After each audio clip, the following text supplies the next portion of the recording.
बिस्मिल्लाहिर्रहमानिर्रहीम अस्सलाम वालेकुम दोस्तों, तुसीं देखदे पे लुडन पंजाब टीवी ते मैं तुहाडा मेज़बान मोहम्मद अहमद। सब तो पहले जनाब अपने चैनल लुडन पंजाब नूं करना सब्सक्राइब और बैल आइकॉन करना प्रेस ताकि मेरी आने वाली अच्छी और बेहतरीन वीडियो जनाब मेरे वीर वेखण। सब तो पहले जनाब चोलस्तानी फ्रीजियन दा क्रॉस लैके आए हैं और मेरे वीरां दे सामने खलोती माशाअल्लाह गाय दो गावां ने जनाब इस वीडियो दे विच बड़े मकूल मुल्लां दे विच जनाब अल्लाह दे हुक्म नाल इंशाअल्लाह वीर खरीदणगे और याद भी इंशाअल्लाह करनगे।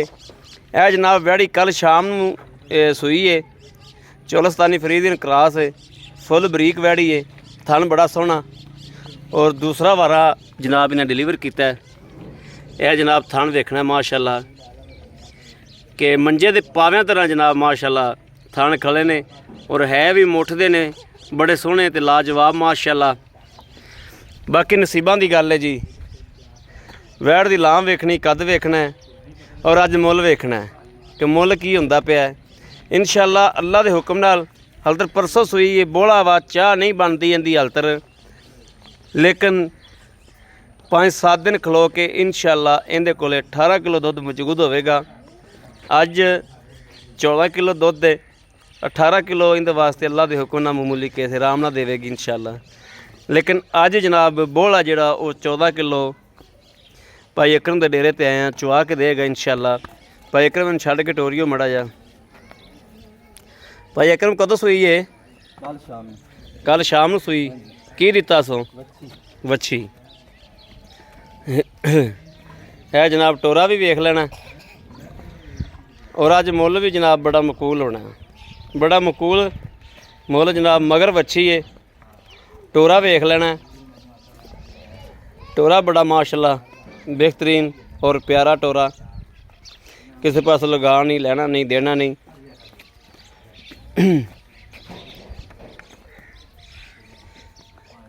भाई अकरम परसों सूई है, इस टाइम दुध किन्ना वा? 14 किलो। 14 किलो? हाँ जी, इस टाइम चुआ देंगे 14 किलो। हाँ जी, तीसरी चुवाई करानी। तीसरी चुवाई है करनी? पहली चुवाई 4 किलो सी। अच्छा। दूसरी चुवाई जी 5 किलो सी। 5 किलो सी। इंशाल्लाह हुण 7 किलो चुवाई करेगी। 7 किलो चुवाई करेगी। 18 तो 20 लीटर दुध इंशाल्लाह 8 दिन विच देवेगी। देवेगी टाइम बाई टाइम वधी आंदी। बिल्कुल वधी आंदी। ठीक हो गया। हाँ जी, ये भाई अकरम इंदा भी आ जाओ, इंदा भी जरा विखाओ। यह जनाब साहीवाल गाय आ जनाब, इहदे मगर अच्छा वा? ਇਹਦੇ ਮਗਰ ਬੱਚੇ इहदे मगर जनाब अच्छा वा। भाई अकरम इस टाइम ये किदन दी सूई है? ਇਹ ਨੂੰ ਹੋ ਗਏ 4 ਦਿਨ। 4 दिन। हाँ जी, 4 ਦਿਨਾਂ ਦੇ ਵਿੱਚ ਕਿੰਨੇ ਦੁੱਧ ਨੂੰ ਪਹੁੰਚੀ ਖਲੀ ਹੈ? 14 ਲੀਟਰ ਨੂੰ। 14 ਲੀਟਰ ਨੂੰ ਪਹੁੰਚੀ ਖਲੀ। हाँ जी, 14 ਲੀਟਰ ਇਸ ਟਾਈਮ ਆਪਾਂ ਚਵਾ ਕੇ ਦਿਆਂਗੇ। ਆ ਕੇ 2 ਟਾਈਮ ਤਸੱਲੀ ਕਰਾ ਕੇ ਦੇਵਾਂਗੇ। ਮਗਰ ਇਹਦੇ ਕੀ ਹੈ? ਅੱਛਾ, ਮਗਰ ਬੱਚਾ ਥਣ ਸ਼ਨ ਹਰ ਸ਼ੈ ਓਕੇ। ਬਿਲਕੁਲ ਜੀ। 14 ਲੀਟਰ ਜਿਹੜਾ ਵੀਰ ਆਵੇ ਭਰਾ ਆਵੇ ਆ ਕੇ ਚੋ ਕੇ ਤਸੱਲੀ ਕਰਕੇ ਲੈ ਜਾਵੇ। ਬਿਲकुल जी, हाँ तसल्ली करके ले जाए जनाब कोई ਇਹਦੇ ਚ ਗਲਤ ਗੱਲ ਤਾਂ ਕੋਈ ਨਹੀਂ। नहीं जी, कोई गलत अगे भी ਇਹ ਬੱਚਾ ਕਹਿੰਦਾ ਹੈ ये इसे गांव दा जी। ਇਹ ਰੱਤੀ ਗਾਂ ਦਾ हाँ जी, हाँ जी, ਬੱਚਾ ਹੈ हाँ जी, ਤੇ ਚੋਲਸਤਾਨੀ ਫਰੀਜ਼ੀਅਨ ਦੀ ਆ ਵੱਛੀ ਹੈ। ये बच्ची ਆ ਵੱਛੀ ਪਰ ਕਾਨ ਟਾਸ ਹੋ। ਇਹ ਵੱਛੀ ਜਨਾਬ ਕੱਲ शाम टाइम गां सोई है। ਵੱਛੀ बहुत खूबसूरत दिखती सब। ठीक हो गया। आओ हाजी माड़ा या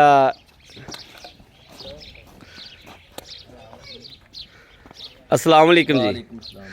क्या हाल है भाईजान? ठीक ठाक रब। ठीक ठाक हो? हाँ जी, बिल्कुल सब खैरा ने? हाँ जी, अच्छा दूजा भाई अकरम हाँ जी, ਜਿਹੜੀ ਆਪਣੀ ਆਪਾਂ ਆ ਪਰਲੀ ਵੈੜ ਵਿਖਾਈ हाँ ਹੈ जी, ਚੋਲਸਤਾਨੀ ਫਰੀਜ਼ੀਅਨ, हाँ जी, ਇਹਦਾ ਕੀ ਸੂਰਤ ਹਾਲ ਹੈ? ਅੱਗੇ ਤੁਸੀਂ ਦੁੱਧ ਦੱਸਿਆ ਵੀ 14 ਕਿਲੋ ਆਪਾਂ ਚੁਆ ਕੇ हाँ ਦਿਆਂਗੇ। जी, बिल्कुल हाजिर वक्त ਥਣ ਛਾਣ ਓਕੇ ਨੇ ਬਿਲकुल? बिल्कुल ओके नहीं। ਆ ਕੋਈ ਕਿਸੇ ਤਰ੍ਹਾਂ ਦੀ ਟੈਨਸ਼ਨ ਤਾਂ ਕੋਈ ਨਹੀਂ? कोई परेशानी, कोई टेंशन नहीं है। ਕੋਈ ਟੈਨਸ਼ਨ ਨਹੀਂ ਹੈਗੀ। ਚੁਆ ਚੂ ਠੀਕ ਕਰਾਉਂਦੀ बिल्कुल चुआ ठीक करा दी। ਮਗਰ ਇਹਦੇ मगर ये बच्ची है। ਵੱਛੀ ਹੈ। हाँ जी, ਭਾਈ ਅਕਰਮ ਲੈਣ ਦੇਣ ਵਾਲੀ ਗੱਲ ਕਰਨੀ ਹੈ, ਪੈਸੇ ਕਿੰਨੇ ਨੇ ਹੁੰਦੇ? ਲੈਣ ਦੇਣ ਵਾਲੀ ਕਰੀ ਦੀ ਹੈਗੀ ਹਾਂਜੀ 2,10,000 ਰੁਪਏ। 2,10,000 2,10,000 ਚ ਕੋਈ ਮੁਨਾਸਬ ਪਿਆਰ ਮੁਹੱਬਤ ਹੋ ਜਾਏਗੀ? ਥੋੜੀ ਬਹੁਤੀ ਕਰ ਲੈ, ਅੱਗੇ ਵੀ ਭਰਾਵਾਂ ਨਾਲ ਫੁੱਲ ਦੀ ਕਰੀ ਦੀ ਹੈ। ਠੀਕ ਹੋ ਗਿਆ। हाँ जी, ਅੱਛਾ ਭਾਈ ਅਕਰਮ ਜਿਹੜੀ ਆਪਣੀ ਆ ਜਿਹੜੀ ਸਾਹੀਵਾਲ ਗਾਂ, हाँ जी, ਇਹਦੇ ਕੋਲੇ ਦੁੱਧ ਕਿੰਨਾ ਚੁਆ ਕੇ ਦਿਆ ਗਿਆ? 14 ਲੀਟਰ ਹਾਜ਼ਰ ਵਕਤ ਜਾਂਦੇ ਕੋਈ ਵੀ ਵਧੀਆ ਆਂਦੀ ਮਾਸ਼ਾਅੱਲਾ। ਵਧੀਆ ਆਂਦੀ। ਸੂਈ ਨੂੰ ਕਿੰਨੇ ਦਿਨ ਨੇ? 4 ਦਿਨ ਹੋ ਗਏ ਨੇ। 4 ਦਿਨ ਹੋਏ। ਮਗਰ ਵੱਛਾ। ਇਹ ਬੱਚਾ हाँ जी, 4 ਦਿਨ ਸੂਈ ਨੂੰ। हाँ जी, 4 ਤੇ ਭਾਈ ਅਕਰਮ ਇਹਦੇ ਕੋਲੇ ਦੁੱਧ 14 ਲੀਟਰ। ਹਾਂਜੀ, 14 ਪੈਸੇ ਇਹਦੇ 1,65,000 ਰੁਪਏ। 1,65,000 ਰੁਪਏ। ਬਸ ਦੇਣ ਵਾਲੀਆਂ ਗੱਲਾਂ ਕਰਨੀਆਂ ਨੇ ਅੱਜ। 1,65,000 ਇਹਦੇ ਵਿੱਚੋਂ ਪਿਆਰ ਮੁਹੱਬਤ ਕਰ ਲਾਂਗੇ ਜੀ ਥੋੜੀ ਬਹੁਤੀ ਗੱਲ। ਕਰ ਲਾਗੇ। ਹਾਂਜੀ ਠੀਕ ਹੋ ਗਿਆ। ਲਓ ਜੀ ਮੇਰੇ ਵੀਰਾਂ ਦੇ ਸਾਹਮਣੇ ਜਨਾਬ ਦੋਵਾਂ ਵਿੱਚੋਂ ਪਿਆਰ ਮੁਹੱਬਤ ਵੀ ਹੈ। ਜੋੜਾ ਕਿਸੇ ਵੀਰ ਨੇ ਲੈਣਾ ਹੋਵੇ ਜਨਾਬ ਜੋੜਾ ਲੈ ਦਿਆਂਗੇ। 14 ਕਿਲੋ ਦੁੱਧ ਹੈ ਫਿਲਹਾਲ, ਲੇਕਿਨ ਦੁੱਧ ਅੱਗੇ ਇਨਸ਼ਾਅੱਲਾ ਵਧਣਗੀਆਂ ਅੱਲਾ ਦੇ ਹੁਕਮ ਨਾਲ। ਕਿਸੇ ਵੀ ਵੀਰ ਭਰਾ ਨੇ ਲੈਣੀਆਂ ਹੋਣ ਰਾਬਤਾ ਕਰ ਸਕਦਾ ਹੈ 0307 00 15 881। ਇਨ 'ਤੇ ਜਨਾਬ WhatsApp ਵੀ ਹੈ, ਰਾਬਤਾ ਨੰਬਰ ਵੀ ਹੈ। ਬਾਕੀ ਉਮੀਦ ਕਰਾਂਗੇ ਸਾਡੀ ਅੱਜ ਵਾਲੀ ਵੀਡੀਓ ਮੇਰੇ ਵੀਰਾਂ ਨੂੰ ਪਸੰਦ ਆਵੇਗੀ। ਪਸੰਦ ਆਵੇ ਕਮੈਂਟ ਲਾਈਕ ਸ਼ੇਅਰ ਆਪਣੇ ਵੀਰ ਨੂੰ ਜ਼ਰੂਰ ਕਰਦਾ ਰਹਿਣਾ ਤਾਂ ਕਿ ਤੁਹਾਡਾ ਵੀਰ ਤੁਹਾਡੇ ਵਾਸਤੇ ਬਾਹਰ ਫਿਰ ਕੇ ਅੱਛੇ ਤੋਂ ਅੱਛਾ ਜਾਨਵਰ ਲੈ ਕੇ ਹਾਜ਼ਰ ਹੁੰਦਾ ਰਹੇ। ਬਾਕੀ ਜਨਾਬ ਇਸ ਵੀਡੀਓ ਤੋਂ ਆਪਣੇ ਵੀਰ ਨੂੰ ਦੇਣੀ ਹੈ ਇਜਾਜ਼ਤ। ਅੱਲਾ ਨਿਗਹਿਬਾਨ। ਪਾਕਿਸਤਾਨ ਜ਼ਿੰਦਾਬਾਦ।